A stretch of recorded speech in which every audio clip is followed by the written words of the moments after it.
Hi everybody, welcome to your favorite channel for NEET Biology Preparation, The Bio World।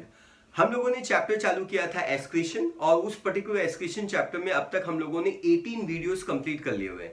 This is going to be the video number 19। Video number 19 का जो title है आप देख सकते हैं, NCERT का title है। टाइटल का नाम है मिक्टुरेशन। मिक्टुरेशन एग्जैक्टली होता क्या है? तो सबसे पहले आप ये समझ लीजिए कि मिक्टुरेशन का मतलब होता है एक्ट ऑफ यूरिनेशन। ये जो एक्ट ऑफ यूरिनेशन होता है इसको हम लोग मिक्टुरेशन बोलते हैं। और ये जो मिक्टुरेशन होता है ये न्यूरल रेगुलेटरी मैकेनिज्म है। उस न्यूरल रेगुलेटरी मैकेनिज्म को हम मिक्टुरेशन रिफ्लेक्स बोलते हैं।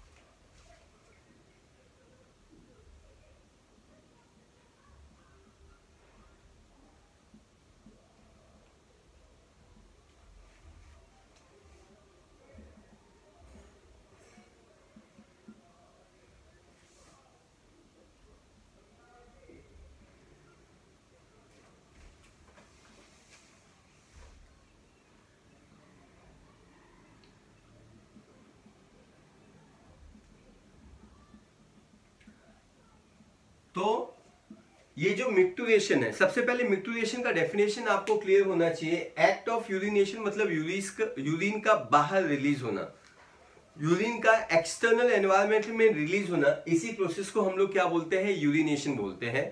और इसी प्रोसेस को हम बायोलॉजिकल लैंग्वेज में हम इसको मिक्टुरेशन बोलते हैं। एंड मिक्टुरेशन एक कॉम्प्लिकेटेड फिनोमिनॉन है। जैसा कि आप इस डायग्राम को देख रहे हैं, ये ऑलरेडी बहुत ही ज्यादा कॉम्प्लिकेटेड ऑलरेडी दिखाई दे रहा है। और ये जो मिक्टुरेशन या एक्ट ऑफ यूरिनेशन है, it is going to be controlled by neural mechanism.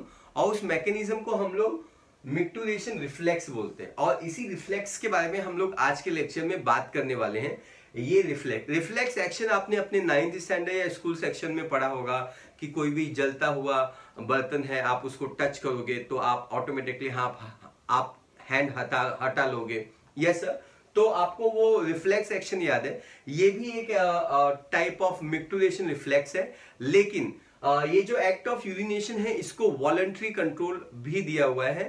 तो कैसे ये मिक्टुरेशन कंट्रोल में आता है, उस प्रोसेस को इस पर्टिकुलर चैप्टर में हम लोग सीखने वाले हैं। Is that clear? Very good. मेरे प्यारे बच्चों, जब हम लोग ऑटोनॉमिक नर्वस सिस्टम के बारे में बात करते हैं, ऑटोनॉमिक नर्वस सिस्टम वो सिस्टम होता है जो ऑटोमेटिक तरीके से होता है। न मेरी सुनता है न आपकी सुनता है, ये ऑटोमेटिकली हो जाता है। इसलिए हम इसको ऑटोनॉमिक नर्वस सिस्टम बोलते हैं। जैसे हार्ट का बीट होना, ये एक ऑटोमेटिक फिनोमिनॉन है। ब्लड वेसल्स के अंदर ब्लड का बहना, ये ऑटोमेटिक फिनोमिनॉन है। ईसोफेगस से खाने का यूं पास होना, ये भी एक ऑटोमेटिक फिनोमिनॉन है। Yes sir, is that clear? So हमारे बॉडी में बहुत सारी एक्टिविटी होती है जो ऑटोनॉमिक नर्वस सिस्टम कंट्रोल करता है। ब्रीदिंग एक्टिविटी, किडनी का ब्लड को फिल्टर कर जाना, ये सब कुछ इनवॉलंटरी एक्टिविटी। Yes sir. आपको ये समझना है कि ये जो इनवॉलंटरी एक्टिविटी होती है उसको हम लोगों ने दो पार्ट में डिवाइड किया हुआ है। कितने पार्ट में डिवाइड किया हुआ है? दो पार्ट में। इसको हम प्यार से ANS बोलते हैं। तो मैं यहाँ पे लिखना चालू करता हूं। वी विथ लव हम इसको ANS बोलते हैं, autonomic nervous system. Autonomic nervous system वो नर्वस सिस्टम कहलाता है, ये वो एक्टिविटी को कंट्रोल कर जाता है, वो खुद से ही ऑटोमेटिकली कंट्रोल किया जाता है। हमारा विल पावर का रोल उसमें बिल्कुल भी नहीं आता है। हमारे विल पावर का कोई भी रूल उसमें नहीं होता है। ये एक ऑटोमेटिक फिनोमिनॉन है। I think this concept is very very clear to you. अब ये जो ऑटोनॉमिक नर्वस सिस्टम होता है ह्यूमन में, इसको हम लोगों ने दो पार्ट में डिवाइड किया हुआ है। एक है सिंपैथेटिक नर्वस सिस्टम और एक होता है parasympathetic nervous system. Yes sir. ये सारा नर्वस सिस्टम आप नर्वस कोऑर्डिनेशन में आप सीखेंगे। Nervous coordination is chapter number 21। I think इस चैप्टर के बाद हम वही चैप्टर स्टार्ट करेंगे इस यूनिट से। Is that clear? सो ये जो ऑटोनॉमिक नर्वस सिस्टम होता है, इसके दो हिस्से होते हैं, इसके दो पार्ट होते हैं। पहला पार्ट एंड दूसरा पार्ट। पहले पार्ट को हम बोलते हैं सिंपैथेटिक नर्वस सिस्टम, दूसरे पार्ट को हम बोलते हैं पैरासिम्पैथेटिक। मैं लिखता हूं फिर मैं आपको बताता हूं कि ये क्या है।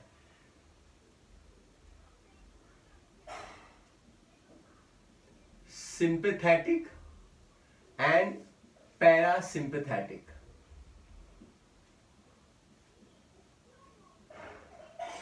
हमेशा याद रखना, और बचपन से हमेशा याद रखना, मतलब वक्त आ गया है कि आप मीनिंग लिखो और आपको मीनिंग अच्छे से समझ में आ जाना चाहिए। बचपन में मैंने आपको ये बात बताई थी, S for sympathetic and S for stress. अच्छा, नहीं बताई थी तो आप अभी से समझ लो। Yes sir, is that clear? Sympathetic nervous system वो नर्वस सिस्टम है जो स्ट्रेस की कंडीशन में काम करता है। मतलब S for sympathetic and S for stress. जब आप स्ट्रेस में रहते हैं, आपका एग्जाम का शेड्यूल आ गया है ना, आप को जल्दी से रन करके कहीं पे जल्दी पहुंचना है, एग्जाम सेंटर पे पहुंचना है सपोज। यस सर, फिलहाल एग्जाम का ही टेंशन या एग्जाम का ही स्ट्रेस आपको रहता है। यस सर, तो लाइफ में और बहुत सारे स्ट्रेस होते हैं जो आगे आप फेस करोगे, लेकिन इस समय आपको ये चैलेंज है, ये स्ट्रेस है कि कैसे इस नीट एग्जाम को क्वालिफाई करें। अगर नहीं है तो नहीं है, लेकिन बगैर स्ट्रेस कुछ होता नहीं है। तो मेरे ख्याल से स्ट्रेस जब भी आपको होता है तो स्ट्रेस से लड़ने के लिए आपको परमपिता परमेश्वर ने सिंपैथेटिक नर्वस सिस्टम दिया हुआ है। यस सर, लेकिन सिंपैथेटिक नर्वस सिस्टम आपको दिया है, लेकिन उन्होंने आपको ये भी बोला है कि आपको स्ट्रेस से लड़ने की क्षमता अचानक में नहीं आएगी, आपको स्लोली स्लोली आएगी। एक तो आपको सिस्टम दे दिया कि जा, मैं तुझे देता हूं सिंपैथेटिक नर्वस सिस्टम। जिंदगी में अगर तुझे कोई भी स्ट्रेस होगा तो सिंपैथेटिक नर्वस सिस्टम तेरी मदद करेगा, ऐसा बोल देते भगवान। बाद में फिर क्या बोलते हैं, लेकिन ये सिस्टम कभी भी अचानक में डेवलप नहीं होगा, तुझे इसको स्लोली स्लोली डेवलप करना होगा। इसीलिए आप लोग फर्स्ट स्टैंडर्ड में एग्जाम दिए, सेकंड में दिए, थर्ड में दिए, फोर्थ में दिए, 10th दिए, अभी 11th दोगे, 12th दोगे, फिर नीट दोगे। You understand? तो ये स्ट्रेस की कैपेसिटी जो होती है वो आप बढ़ाते जा रहे हो। आगे और भी बहुत सारे जिंदगी के स्ट्रेस होते हैं जो आप फ्यूचर में फेस करोगे, लेकिन हमेशा याद रखना, आप अपने स्ट्रेस को फेस करने की कैपेसिटी को बढ़ाओ। स्ट्रेस को फेस करने की कैपेसिटी को आपको बढ़ाना है, रेदर देन आपको स्ट्रेस कम करना है। Stress is a art of life and stress is a part of life. Yes, you have to survive in the stress and you have to grow in the stress. Thank you so much. Lesson by Vijay Mishra. Okay, तो ये एक sympathetic nervous system है जो बोलता है कि भाई stress में ये काम करेगा। और ये पैरासिम्पैथेटिक क्या है? पैरासिम्पैथेटिक नर्वस सिस्टम वो नर्वस सिस्टम होता है जो रिलैक्स में काम करता है। चिल मारो, chill. Is that clear? Sympathetic nervous system stress में काम करता है, और ये जो पैरासिम्पैथेटिक नर्वस सिस्टम है ये रिलैक्स में, चिल मानना मतलब कूल रहना, है ना, सोए पड़े हुए हो, बीन बैग की तरह बेड के ऊपर लेटे हुए हो, रिलैक्स कर रहे हो। जब आप रिलैक्स मारते हैं तो ये सिस्टम वर्क करता है, जब आप स्ट्रेस में रहते हैं तो ये सिस्टम वर्क करता है। Yes sir, is that clear? Thank you so much. अब हम लोग बात करते हैं, ये जो सिंपैथेटिक सिस्टम है ये यहाँ लंबार 1 और लंबार 2 वर्टिब्रे से निकलता है। स्पाइनल नर्व आपको पता है, आपको स्पाइनल कॉर्ड पता है। देखो ये स्पाइनल कॉर्ड है, ये स्पाइनल कॉर्ड है ना, इसमें सर्वाइकल रीजन है, इसमें थोरैसिक रीजन है, इसमें लंबार रीजन है कि नहीं, फिर इसमें सैक्रल रीजन है। लंबार में L1, L2, L3 वर्टिब्रे याद है, L1, L2, L3, L4, L5। Sacral में S1, S2, S3। You understand? तो यहां से नसें निकलती हैं, नसें। अगर वो नस लंबार 1 और लंबार 2 से निकलती है तो इसको इस तरीके से हम रिप्रेजेंट करते हैं। अगर वो नस सैक्रल 2, सैक्रल 3, सैक्रल 4, आप सभी लोग मेरे ख्याल से स्केलेटन चैप्टर पढ़ने के बाद ही ये सीख रहे हैं। तो स्केलेटन चैप्टर में आपको वर्टिब्रे पढ़ाया गया था ना, वर्टिब्रे कॉलम के, तो उस रीजन से जो नसें निकलती हैं उसको हम स्पाइनल नर्व्स बोलते हैं। तो ये स्पाइनल नर्व्स हैं। यस सर, ये सैक्रल 2, सैक्रल 3, ये सैक्रल 4, और ये लंबार 1, लंबार 2, ये भी सैक्रल 2, 3, 4 रिस्पेक्टिवली। आई होप आपको ये बातें समझ में आई है। अगर नहीं समझ में आई है, सपोज ये आपको अभी नहीं आ रहा है क्योंकि आपने स्केलेटन चैप्टर नहीं पढ़ा हुआ है या आपने नर्वस सिस्टम नहीं पढ़ा हुआ है, ये 2 चैप्टर नहीं पढ़े हैं, तो ये थोड़ा नहीं समझेगा। तो आपको क्या करना है, आपको फिलहाल ऐसे ही पढ़ना है। यस सर, आपको खाली ये समझना है कि L1 और L2 की जगह आप समझो कि ये स्पाइनल कॉर्ड है, S2, 3, 4 की जगह आप समझो कि ये एक स्पाइनल कॉर्ड है। क्या इतना समझ के सीख सकते हैं अपन? और फिर जब वो चैप्टर्स हो जाएंगे स्केलेटन वाले आपके चैप्टर या नर्वस वाले चैप्टर, तो आपको आप फिर से आके इस पे देख सकते हो। Thank you so much. Here we go. तो ये लंबार 1 है, लंबार 2 है, यहां से नस निकलती है, इसको हम सिंपैथेटिक नर्व सिस्टम बोलते हैं। ये नर्व किसको सप्लाइड है? ये यूरिनरी ब्लडर को सप्लाइड है। आप सभी को पता है कि ये स्ट्रक्चर को हम यूरिनरी ब्लडर बोलते हैं। यूबी का मतलब होता है यूरिनरी ब्लडर। और ये जो पॉइंट है, ये जो पॉइंट है आप सभी को मालूम है कि इसको हम इंटरनल यूरेथ्रल स्फिंक्टर बोलते हैं, और ये पॉइंट को हम लोग क्या बोलते हैं? External urethral sphincter. ये सब आपको यूट्रस के यूरिनरी ब्लडर के अंदर आपको जरूर पढ़ाया गया है। यूरिनरी ब्लडर के स्ट्रक्चर में आपने देखा हुआ है कि ये यूरिनरी ब्लडर है, और यूरिनरी ब्लडर एक स्ट्रॉन्ग मसल से बना होता है, स्मूथ मसल से बना होता है, और उस स्मूथ मसल्स का नाम आपको याद है? डिट्रूसर मसल्स। तो आप क्या कीजिए, अगर आपको ये सारी चीजें याद नहीं आ रही हैं, है ना, तो आपको क्या करना है? आपको पढ़ना है, आपको यूरिनरी ब्लडर पढ़ना है, और पुराने पेज पलटने हैं या पुराना वीडियो देखना है यूरिनरी ब्लडर का, और उसमें ये बात आपको समझ में आ जाएगी। So there is a detrusor muscles, जो स्मूथ मसल्स है, याद रखना, it is a smooth muscles. Detrusor muscles जो कि स्मूथ मसल्स है, इनवॉलंटरी मसल्स है। और ये जो इंटरनल यूरेथ्रल स्फिंक्टर है, स्फिंक्टर मतलब वो सर्कुलर मसल्स वाला ओपनिंग, ये जो मसल्स है ये भी एक इनवॉलंटरी है, ये भी इनवॉलंटरी है, जबकि ये जो एक्सटर्नल है वो वॉलंटरी है ना। तो ये वॉलंटरी है और ये इनवॉलंटरी है, ये भी इनवॉलंटरी है।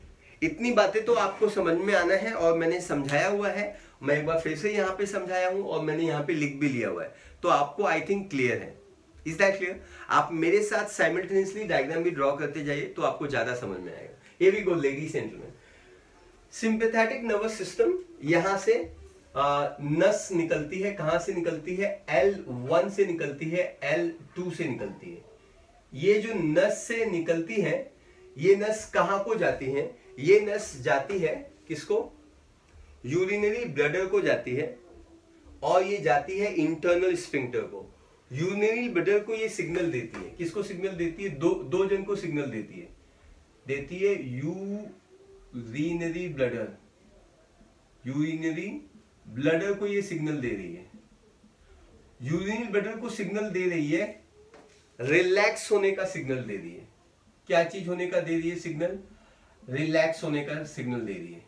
जबकि L2 ये नस है, और ये मैंने नस तोड़ा नहीं है, ये लॉन्ग डिस्टेंस है ना, तो मैं आपको ये साइन जो होता है ना, 2 ब्रांचेस और सर्कल, ये इंडिकेट करता है कि ये बड़ी दूर से ये नस आई हुई है।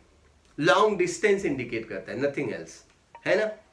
ओके, सो ये नस जो होती है वो यूरिनरी ब्लडर को सप्लाई कर रही है, और उसको रिलैक्स होने का सिग्नल दे रही है। रिलैक्स होना मतलब समझते हो? मैंने बायोलॉजी में हमेशा याद रखना, ऑरेंज कलर से बता देता हूं जो याद करने वाली चीजें। बायोलॉजी में अगर कोई भी चीज रिलैक्स हो रही है, रिलैक्स है ना, तो वो फील होती है। फील होती है मतलब भरती है। अगर वो कॉन्ट्रैक्ट हो रही है, क्या हो रही है? कॉन्ट्रैक्ट हो रही है, तो वो क्या होती है? वो एम्प्टी हो रही है। एम्प्टी होना मतलब खाली होना। मैंने आपको सर्कुलेशन में हार्ट में बताया था, जब ऑरिकल या एट्रियम रिलैक्स होगा तो वो भरेगा। अब बायोलॉजी में कोई भी चीज जब रिलैक्स होती है तो वो भरती है। अगर बायोलॉजी में कोई भी चीज कॉन्ट्रैक्ट होती है तो वो उगलती है, रिलीज करती है, खाली करती है। इसलिए मैंने लिखा हुआ है एम्प्टी करना। आप ये दोनों पॉइंट्स को लिख लो रेड रिबन के ऊपर। रेड रिबन नोटबुक के ऊपर है ना, खाली जगह, वहां पे लिखो रिलैक्स। अगर बायोलॉजी में कोई भी चीज रिलैक्स होती है तो वो भरती है। अगर बायोलॉजी में कोई भी चीज कॉन्ट्रैक्ट होती है तो वो एम्प्टी होती है। I think this part is very very clear to you. आपको ये बात समझ में आ रही है ना? अब आपको ये समझना है बच्चों कि यूरिनरी ब्लैडर अब रिलैक्स होगा। रिलैक्स होगा इसका मतलब क्या होगा, ये भरेगा, फिल होगा। Fill with what, fill with urine. तो it will be get fill and it will be fill with urine, है ना, ये यूरिन से भरेगा। Is that clear?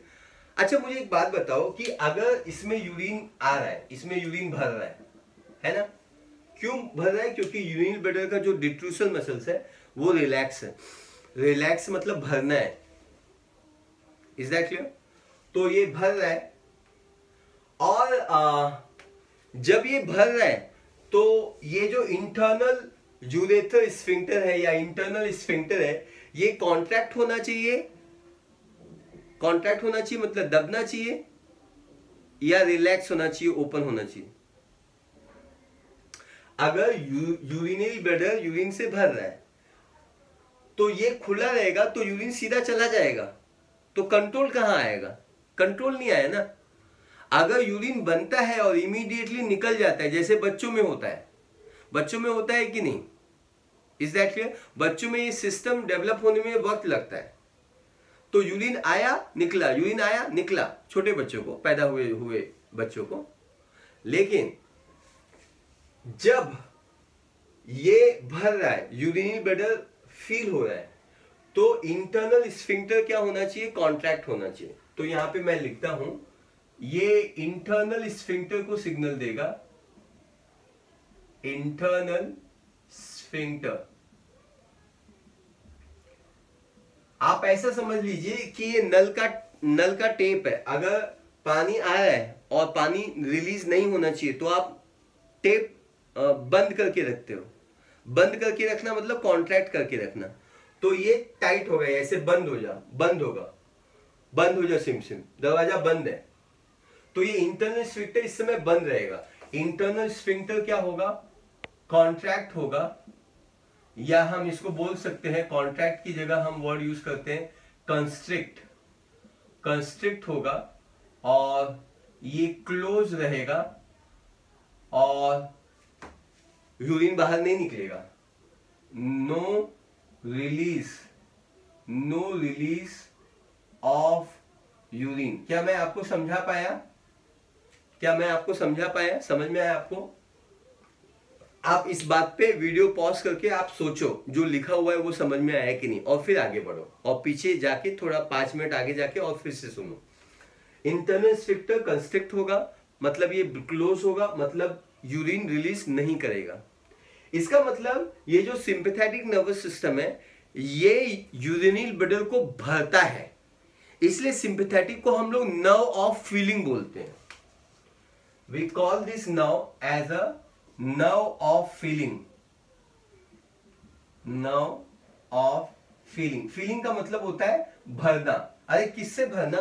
प्यार से नहीं, यूरिन से भरना। अरे कौन भरना? यूरिनरी ब्लैडर भरना। यस सर, ये मैं मिटा देता हूं, फीलिंग, रिलैक्स और कॉन्ट्रैक्ट वाला। आगे बढ़ते हैं हम लोग जिंदगी की राहों में। मुस्कुराते रहिए और हमेशा जिंदगी में आगे रहिए। लेडीज एंड जेंटलमैन, ये पैरासिम्पैथेटिक नर्वस सिस्टम है। ये जो पैरासिम्पैथेटिक नर्वस सिस्टम होता है ये किस लिए है? चिल मारने के लिए। रिलैक्स कहां लिखा हुआ है? यहां पे लिखा हुआ है ना। तो S2 से सिग्नल जाएगा, S3 से जाएगा और S4 से जाएगा, और ये सिग्नल किसको जा रहा है? यूरिनरी ब्लैडर को जा रहा है। और किसको जा रहा है? ये जा रहा है इंटरनल स्फिंक्टर को जा रहा है। तो हम लोग फिर से 2 एरो निकालते हैं यहाँ पे। आई होप आपको दिखाई दे रहा है। It will give signal to the UB। UB का फुल फॉर्म आप समझते हो, यूरिनरी ब्लैडर। और यहाँ पे ये इसको कॉन्ट्रैक्ट होने का सिग्नल देगा। क्या होने का देगा सिग्नल? कॉन्ट्रैक्ट होने का सिग्नल देगा। Yes sir, is that clear? Contract होने का सिग्नल देगा। कॉन्ट्रैक्ट समझते हो आप लोग? दबने का। डिट्रूसल मसल्स है ना, अब ये प्रेस होगा। जब ये प्रेस होगा तो यूरिन निकलेगा। आपको हमेशा मैंने क्या बोला हुआ है? अगर रिलैक्स होगा तो भरेगा, अगर कॉन्ट्रैक्ट होगा तो उगलेगा, रिलीज करे। Come on India, come on, come on, you can do it, come on, come on, come on, come on. Urinary bladder जब कॉन्ट्रैक्ट होगा तो ये empty emptying of urinary bladder, emptying of urinary bladder will occur। अच्छा, जब अपने को urinary bladder को empty करना है, जब अपने को यूरिनरी ब्लैडर को एम्प्टी करना है, तो ये जो इंटरनल स्फिंक्टर है ये कॉन्ट्रैक्ट होना चाहिए कि रिलैक्स होना चाहिए? अगर अभी भी ये कॉन्ट्रैक्ट होके रहेगा तो यहाँ पे ये प्रेस हो रहा है और ये नल बंद है, वाटर टेप है और ये बंद है, तो यूरिन निकलेगा क्या? जब आप अपने किचन में नल बंद करके रखते हो तो पानी निकलता है क्या? नल बंद होना मतलब कॉन्ट्रैक्ट करके रखा है, नल खोल देना मतलब रिलैक्स करके रखा है, तो रिलैक्स रहेगा तो ही तो यूरिन निकलेगा ना। Very good, thank you so much, अच्छा लगा आपको समझा के। बात आती है, अभी ये क्या है, ये इंटरनल स्फिंक्टर को सिग्नल देगा, इंटरनल स्फिंक्टर को ये सिग्नल देगा, और जैसे ये इंटरनल स्फिंक्टर को सिग्नल देता है, what it will do, it will do relax, ये रिलैक्स होगा, रिलैक्स होगा। इसके रिलैक्स होने से यूरिनरी ब्लैडर खाली हो सकता है या नहीं हो सकता है? रिलैक्स का मतलब है ये टेप है, नल है, वो ओपन है, नल ओपन है, release of urine will occur, release of urine हो सकता है कि नहीं हो सकता है? तो इसका मतलब है कि रिलीज ऑफ यूरिन हो सकता है। Is that clear? अब मेरा आपको सवाल है, तो मैं सिंपैथेटिक पैरासिम्पैथेटिक नर्वस सिस्टम को, जैसे मैंने इसको बोला नर्व ऑफ फीलिंग, तो मैं इसको क्या बोलूं? मैं इसको क्या बोलूंगा? इसको मैं बोलूंगा नर्व ऑफ एम्प्टिंग, नर्व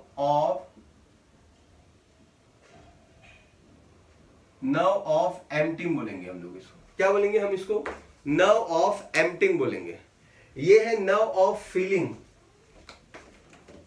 ये है नर्व ऑफ फीलिंग और ये है नर्व ऑफ एम्प्टिंग। मतलब ये दोनों नर्व्स बताता है कि ये भरता कैसे है और ये रिलीज कैसे होता है। क्या मैं आपको ये समझा पाया? एक बार आप फिर से देख लीजिए। सिंपैथेटिक यूरिनरी ब्लैडर को बोलेगा कि भैया तू रिलैक्स हो। जब कोई भी चीज बायोलॉजी में रिलैक्स होती है तो वो भरती है। अगर स्टूडेंट जब रिलैक्स होता है तो ज्ञान से भरता है। टीचर जब रिलैक्स होता है तो बहुत पढ़ता है, और टीचर जब गुस्से में आता है, कॉन्ट्रैक्ट होता है, तो वो उगलता है। इस समय मैं कॉन्ट्रैक्टेड स्टेज में हूं तो मैं उगल रहा हूं, और आपको इस समय रिलैक्स होना होगा। जब टीचर और बच्चे दोनों कॉन्ट्रैक्ट स्टेज में रहेंगे तो कोई रिलैक्स होने के लिए है नहीं, कोई समझने के लिए है नहीं। जब दो इंसान आते हैं और दो इंसान दोनों कॉन्ट्रैक्ट होने के मूड में आते हैं, दोनों उगलने के मूड में आते हैं, दोनों रिलीज करने के मूवमेंट में आते हैं, तो उनके बीच में झगड़ा हो जाता है। एक को सुनना होगा, एक को कॉन्ट्रैक्ट करना होगा, फिर दूसरे को रिलैक्स रहना होगा, और दूसरे को बोलना होगा। ऐसा होना चाहिए। तो यहाँ पे देखिए, यहाँ पे ये भरेगा सिंपैथेटिक की वजह से, इसको हम लोग फीलिंग बोलते हैं, और यहाँ पे ये खाली होगा, है ना। खाली होने का सिग्नल दे दिया। अब खाली होने का सिग्नल तो दे दिया, सचमुच में खाली होगा क्या? नहीं होगा। अब तक जो भी था वो इनवॉलंटरी था ना, इनवॉलंटरी था। मी तुम्हाला सांगितले ना, इनवॉलंटरी, ये सब कुछ इनवॉलंटरी है। यूरिनरी ब्लैडर इनवॉलंटरी है, देखो लिखा हुआ है, स्मूथ मसल से मतलब इनवॉलंटरी, आपकी नहीं सुनता। ये भी इनवॉलंटरी इंटरनल। वॉलंटरी कौन है? इतने लीला है। वॉलंटरी कौन है? एक्सटर्नल यूरेटर, ये यू है, हाँ वी नहीं है, यूरेटर स्फिंक्टर, ये वॉलंटरी है। अब इसको ना एक नस निकलती है, जैसे ऑटोनॉमिक नर्वस सिस्टम होता है वैसे ही एक और नर्वस सिस्टम होता है जिसको हम बोलते हैं सोमैटिक नर्वस सिस्टम। तो मैं यहाँ पे लिख देता हूं, देयर इज अनदर नर्व जिसको हम बोलते हैं somatic nervous system. Yes sir, you be right.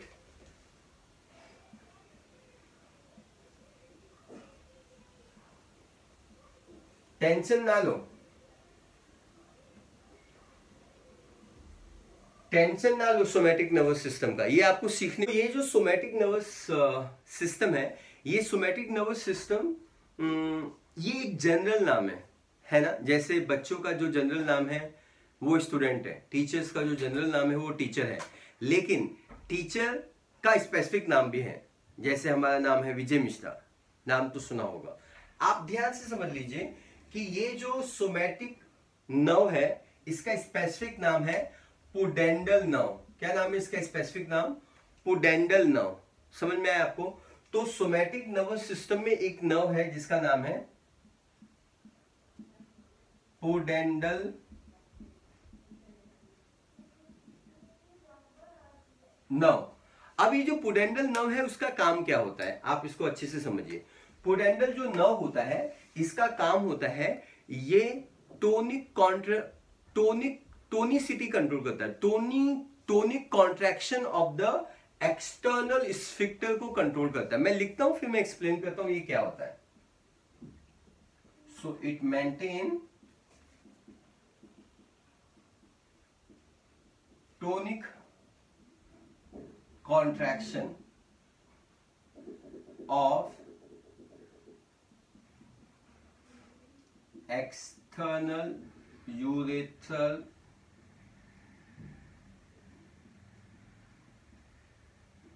sphincter। Yes sir, ये किस चीज को कंट्रोल करता है? It control the tonic contraction. Tonic contraction मतलब ये जो ये जो नर्व सप्लाई होता है पुडेंडल नर्व का, पुडेंडल नर्व बहुत ही इंपॉर्टेंट है। ये इस एक्सटर्नल स्फिंक्टर को हमेशा कॉन्ट्रैक्ट करके रखता है, मतलब नल बंद करके रखता है हमेशा। यस सर, जो टेप है वो बंद रहेगा, इसको हमेशा कॉन्ट्रैक्टेड स्टेज में रहेगा, इसको सॉलिड बना के रखेगा। टोनिसिटी का मतलब होता है सॉलिड होना। जैसे हमारा स्किन है, जब स्किन की टोनिसिटी लॉस होती है तो स्किन लूज होता है। यस सर, तो ये इसको लूज नहीं करके रखता है, इसको टाइट करके रखता है। टोनिक कॉन्ट्रैक्शन मेंटेन करना मतलब एक्सटर्नल स्फिंक्टर को टाइट करके रखना, इसको कॉन्ट्रैक्टेड स्टेज में हमेशा रखना और इसको बंद के स्टेज में हमेशा रखना।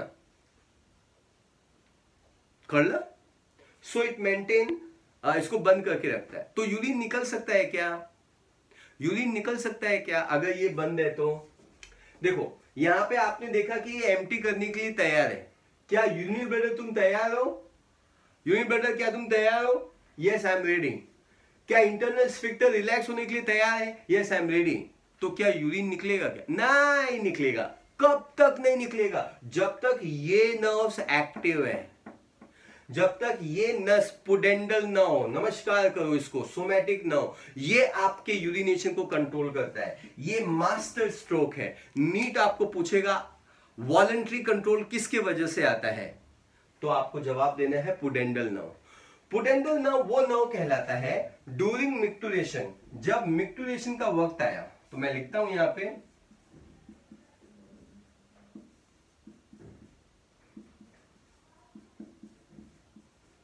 जब मिक्टुरेशन का वक्त आया, मतलब ड्यूरिंग मिक्टुरेशन, ये जो पुडेंडल नर्व है इट गेट्स इनहिबिटेड।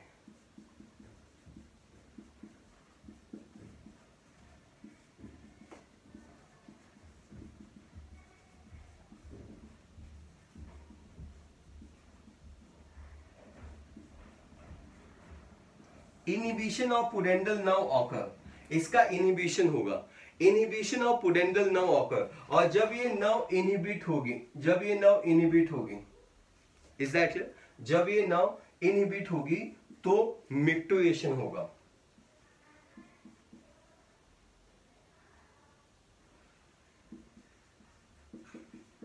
मिक्टुरेशन अकर। मिक्टुरेशन अकर का मतलब होता है urination will occur.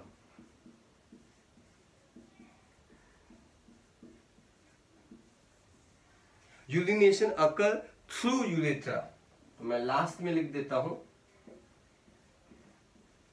Through urethra. I think this part is over, this concept is very very clear. I think मैं आपको ये समझाया कि एग्जैक्टली ये जो पूरा प्रोसेस होता है ये कैसे कंट्रोल किया जाता है, और इसमें ये चीज बहुत ही इंपॉर्टेंट थी। जो मास्टर स्ट्रोक है वो आपका सोमैटिक नर्वस सिस्टम है, ये आपके यूरिनेशन को या आपके मिक्टुरेशन को वॉलंटरी कंट्रोल देता है। So it give voluntary control. Is that clear? तो इस पर्टिकुलर टॉपिक को आप रेफरेंस बुक से पढ़ेंगे और पढ़ने के बाद इस पे बेस्ड अपॉन जितने भी एमसीक्यूज है वो आप सॉल्व करेंगे। आई थिंक आपको ये पार्ट समझ में आया हुआ है। I think everything is going to be very very clear to you. और जिंदगी की राह में हंसते रहिए, मुस्कुराते रहिए, चैनल को सब्सक्राइब कीजिए। Thank you for watching this video. Thank you so much. God bless you. जय हिंद।